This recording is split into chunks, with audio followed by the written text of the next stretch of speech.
اے پروردگار، ہم کو اپنی رحمت خاص سے نواز اور ہمارا معاملہ درست کر دے۔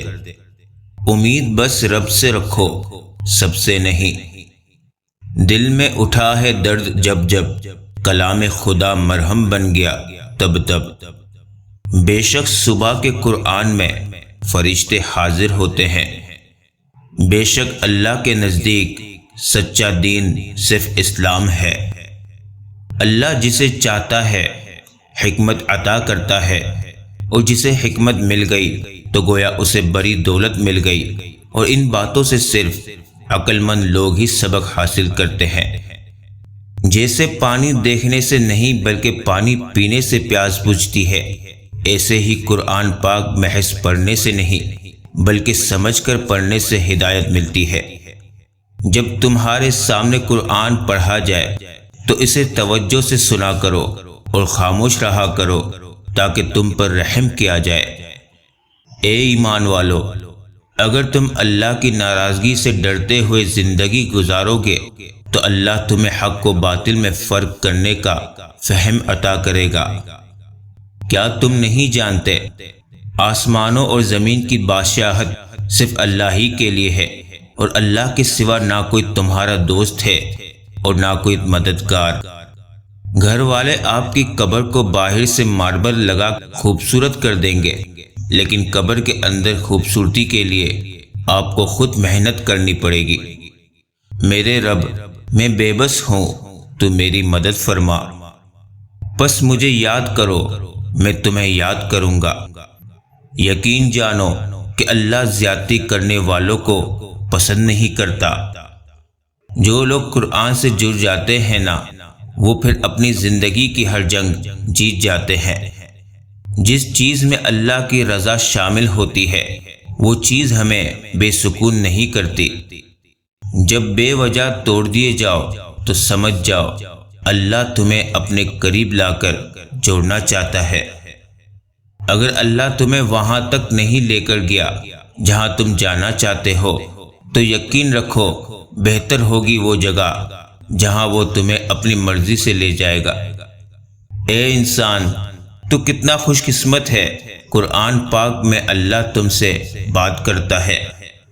ہرگز نہیں، یہ قرآن ہی ایک نصیحت ہے، اب جو چاہے اس سے نصیحت حاصل کر لے۔ تلاوت قرآن پاک سے اللہ پاک خوش ہوتا ہے، نیکیوں میں اضافہ ہوتا ہے، درجات میں اضافہ ہوتا ہے، دل کو سکون ملتا ہے، اللہ پاک کا قرب حاصل ہوتا ہے، دنیا و آخرت کی مصیبتیں دور ہوتی ہیں، رزق میں برکت ہوتی ہے، دنیا و آخرت کی بھلائیاں حاصل ہوتی ہیں، بروز محشر قرآن پاک کی شفاعت حاصل ہوگی، گھر میں فرشتوں کی آمد ہوتی ہے، گھر سے شیاطین نکل جاتے ہیں۔ گانوں کو چھوڑ کر قرآن سنو، ثواب بھی ملے گا، علم کی روشنی بھی اور دل کو سکون بھی۔ سورہ کہف میں ایک سبق ہمارے لیے یہ بھی ہے کہ جب کچھ ایسا ہماری زندگی میں ہو رہا ہو جس کی سمجھ نہ آئے تو ہمیں صبر کر لینا چاہیے، کیونکہ ضروری نہیں ہمیں ہر چیز کی حکمت فوراً ہی سمجھ آ جائے۔ کبھی کبھی یہ باتیں وقت کے ساتھ سمجھ آتی ہیں، وقت سارے راز کھول دیتا ہے۔ قبر میں موبائل نہیں، قرآن ساتھ دے گا۔ قرآن کو موبائل سے زیادہ وقت دیا کرو۔ قرآن پاک کو چومنے کا اپنا ہی مزہ ہے، ایک سکون سا اتر جاتا ہے سانسوں میں۔ قرآن مجید دل کی بیماریوں کی شفا ہے۔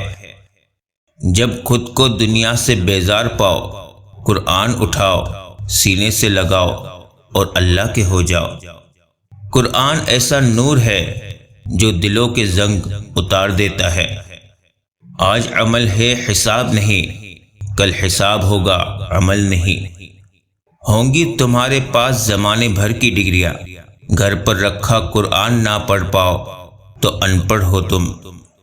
قرآن ایک روشنی ہے، جو تمہیں قرآن سے دور کرنا چاہتے ہیں وہ دراصل تمہیں اندھیروں میں دھکیلنا چاہتے ہیں۔ شعور حاصل کرنے کا سب سے بہترین ذریعہ قرآن ہے۔ انسانی نفسیاتی اور روحانی صحت کے لیے قرآن سب سے بڑا سہارا ہے، لیکن افسوس لوگ قرآن سے دور ہو گئے ہیں اور روز مرہ کی چھوٹی چھوٹی پریشانیاں بھی اب ان کے دل و دماغ پر اثر کر رہی ہے۔ قرآن کو پڑھتے رہو، ایمان میں اضافہ ہوگا، حوصلوں میں پختگی آئے گی، انسانیت کا حقیقی تصور سمجھ میں آئے گا، اور یہ بھی پتہ چلے گا کہ مظلوم کے روپ میں کون کون ظالم بیٹھے ہیں۔ یہ قرآن نیک لوگوں کے لیے ہدایت اور رحمت ہے۔ ہم نے اس قرآن میں لوگوں کے لیے ہر طرح کی مثالیں بیان کی تاکہ وہ نصیحت حاصل کرے۔ اللہ نے فرمایا، ڈرو نہیں، میں تمہارے ساتھ ہوں، سن بھی رہا ہوں اور دیکھ بھی رہا ہوں۔ کوئی بھی چیز دل کو ایسے زندہ نہیں کرتی جیسے قرآن پاک کرتا ہے، اور جو قرآن سے جڑ گیا بے شک وہ فلاح پا گیا۔ قرآن پڑھنا، سمجھنا، سیکھنا، سکھانا اور اس پر عمل کرنا صرف مولوی پر نہیں بلکہ ہر مسلمان پر فرض ہے۔ قرآن کی ہر آیت جنت کی طرف ایک سیڑھی اور گھر میں ایک چراغ کی طرح ہے۔ قرآن سے اچھا کوئی کلام نہیں۔ وہ کتاب جو غیر تحریف شدہ ہے، جس کا ایک حرف بھی آج تک کوئی نہیں مٹا سکا، وہ قرآن ہے۔